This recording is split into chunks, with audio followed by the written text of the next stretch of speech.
오늘 문재인 대통령이 30대 기업 대표들과 함께 간담회를 가졌습니다. 그 자리에서 문 대통령, 일본의 조치 철회와 대응책 마련을 위해서 비상한 각오로 임하고 있다 이렇게 말을 했는데요. 우리나라에 대한 일본의 수출 규제 조치가 WTO 긴급 의제로 상정되기도 했습니다. 관련한 얘기를 나눠보겠습니다. 정인교 인하대학교 국제통상학과 교수입니다. 안녕하십니까? 예, 안녕하세요. 정인교입니다. 예, 교수님. 일본의 수출 규제 조치가 이 WTO의 긴급 의제로 상정됐는데 이것이 어떤 의미가 있는 건가요? 예, 지금 알려지기로는 21일 날 WTO 이사회에서 일본의 조치를 우리가 이제 회원국들한테 설명을 하고 예. 문제점과 더불어서 일본의 조치 철회를 이제 요구를 한다는 건데요. 예. WTO 164개 회원국 간에 이런저런 많은 그 통상 마찰들 사항들이 있지 않겠습니까? 네네. 이제 그런 사항들을 이제 WTO에서 이제 그 보고함으로써 일종의 그 조치를 취한 국가가 좀 그 이 WTO 정신에 맞게 예. 그런 보호무역주의 조치를 철회하도록 일종의 이제 그 압력을 넣기 위한 그런 회의라고 보면 될 것 같고요. 그렇다고 해서 그 이슈만 논의를 하는 게 아니고 많은 이슈 중에 하나로 그냥 우리가 이제 설명을 할 수 있는 기회를 가졌다라는 것이고, 예. 그 이후에 그거 가지고 WTO에서 그 일본이 조치를 잘 취했는지 여부를 평가를 하거나 그런 건 없습니다. 아, 그런 건 그래서 없어요? 그냥 국제사회에 알린다라는 거죠. 예. 그럼 판결이 나온다거나 그런 거는 없습니까? 그런 건 아닙니다. 아, 예. 강제력이 있다거나 그런 건 아니군요. 그렇죠. 그렇지만 이제 일본은 어쨌든 그 우리나라에 대해서 사전 통보도 하지 않고 일방적인 조치를 더더군다나 세계 3위의 경제 국가고 또 바로 그 며칠 전에 그 G20 정상회의를 오사카에서 개최하면서 자유무역 수호를 강조했던 아베 정부가 그런 조치를 취한다에 대해서는 국내외적으로 비난을 받아야 되는 거죠. 예, 예.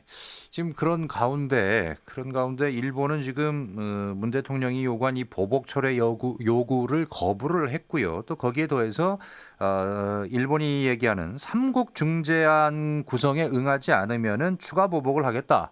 18일까지 응해라. 이렇게 지금 얘기를 하고 있습니다. 이 삼국 중재안이 뭔가요?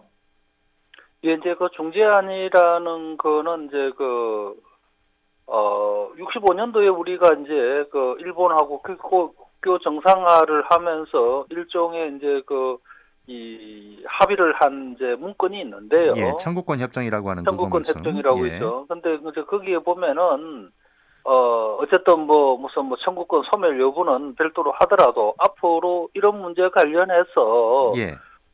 분쟁이 생기면은 예. 국제적으로 보면은 분쟁을 해결하는데 그 중재를 해주는 그런 기구들이 몇 군데 있습니다. 예. 이런 중재 기구에 이 문제를 가져가서 예. 판결을 한번 받아보자. 예. 라고 그 청구권 협정에 나와 있고 그 요건에 따라서 우리한테 예. 이건 청구권 관련된 문제니까 청구권 그 협정에 들어가 있는 대로 작년에 그 한국 대법원이 판결한 부분이 이게 예. 맞는 건지 틀린 건지를 국제 중재를 받아보자. 이제 중재를 받는다라는 거는 각국이 이제 한 명씩 심판관을 뽑고요. 예. 또 합의를 해서 제3의 이제 그 심판을 한 명 뽑아서 그럼 3명이 되지 않습니까? 예. 그 3명이 이제 판결을 하도록 예. 해서 그 결과를 보고 어느 쪽이 맞는가를 이제 결정하는 게 이제 중재위원회로 간다는 얘기죠. 예, 예. 근데 그거를 이제 우리나라는 일본의 말 들어보면 그 삼국이니까 객관적이겠네 하면서 일견 맞는 말인 것 같기도 한데 알 수 있습니다만 우리나라에서는 그걸 좀 거부를 하고 있잖아요. 받아들일 수 없는 이유가 뭘까요? 어느 쪽이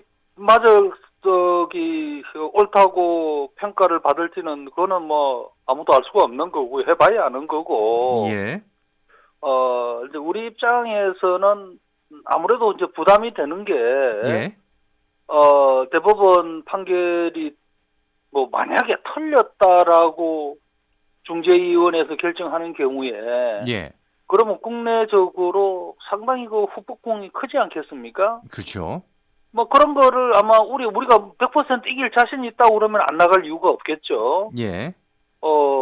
그래서 그런 문제를 아마 우리 이 정부는 걱정을 하기 때문에 예. 일본이 이제 제안한 중재위에 예.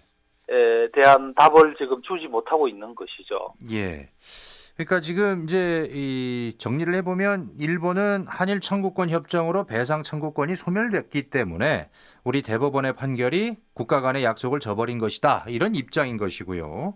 그런데 그렇습니다. 이 시작이 된 이 배상 판결이라고 하는 것은 개인이 기업에게 배상을 요구한 거지 않습니까? 그러니까 청구권 협정으로 국민 개개인의 위자료 청구권을 일괄 소멸시켰다고 볼 수 있는 것이냐? 이렇게 또 질문을 할 수가 있을 것 같거든요. 그러니까 그 얘기는 뭐냐면 청구권 협정에서는 국가 대 국가 간의 이 권한만 얘기를 했던 거 아니냐 이런 거 아닙니까? 근데 뭐 솔직히 그 법을 전공하지 않는 저로서는 네. 그 부분이 어느 쪽이 맞다 아니다라고 제 생각을 말씀드리는 거는 저한테는 그 좀 어려운 질문이고요. 예. 어쨌든 그 부분에 대한 그 해석이 예. 우리와 일본과는 정반대다라는 거는 확실한 거죠. 그러니까 예. 이제 문제가 생긴 거고. 예. 그래서 지금 뭐 일본이 그 우리나라한테 취한 조치는 뭐 우리 기업들한테는 결정적인 영향을 미칠 수 있는 거 물론 일본 기업도 피해를 보지만은 네네. 우리가 훨씬 크고 또 앞으로 더 심각한 거는 이제 24일까지 의견 수렴을 받고 있는데 지금 우리나라를 포함한 27개 국가를 화이트리스트 국가라고 해가지고 이제 이를테면은 이런 그 전략 물질을 수출할 때 통관 절차에 있어서 편의를 봐주는 특별 대우를 해주는 이런 국가로 돼 있는데 여기서 한국을 빼버리게 되면은 예. 그렇게 되면은 이제는 그 대상 품목이 뭐 1000개 품목이 넘는 것 같아요. 네. 그럼 우리 산업 전반에 영향을 미치게 될 거고. 예.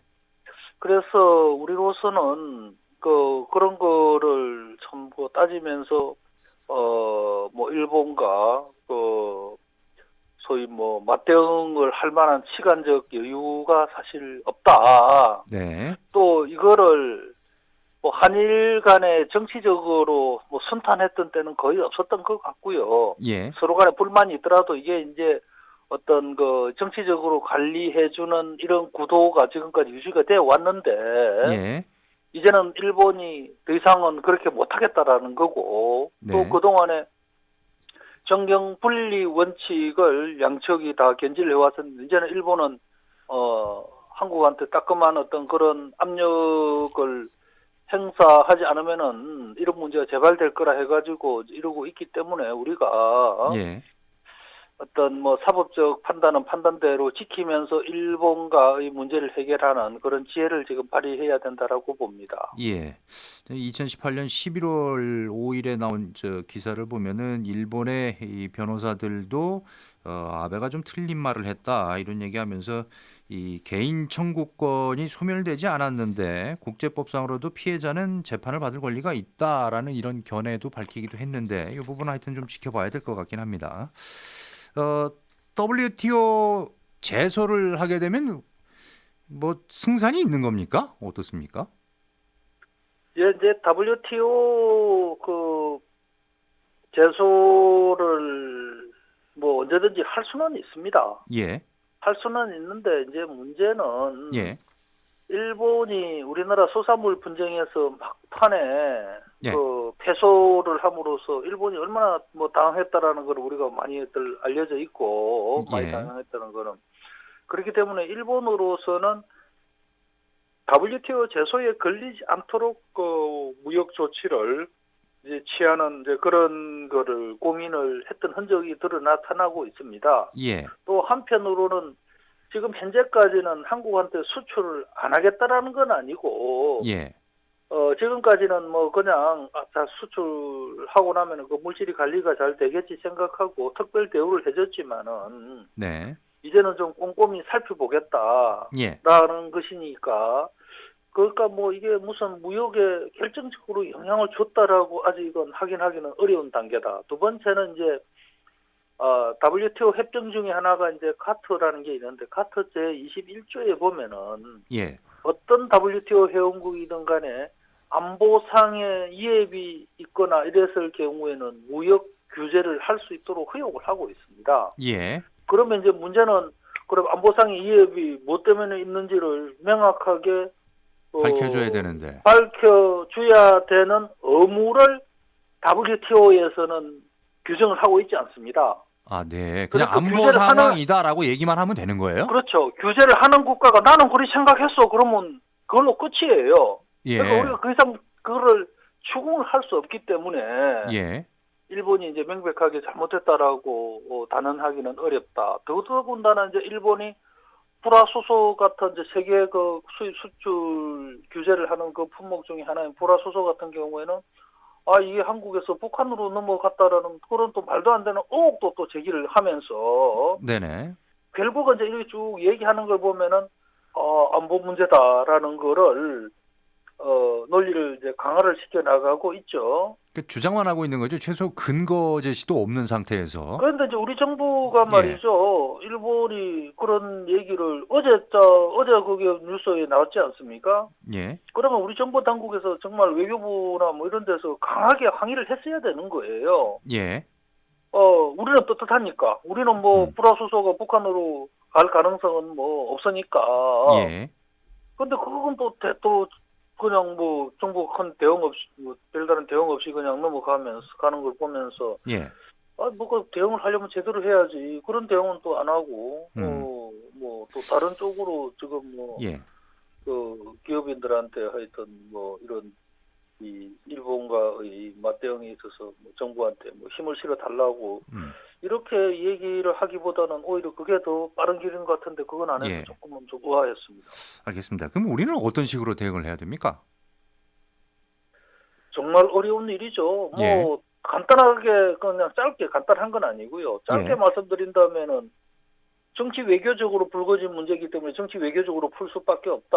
이걸 네. 뭐 괜히 뭐 통상 산업부에서 일본한테 뭐 WTO 운운하면서 그렇게 해본들 예.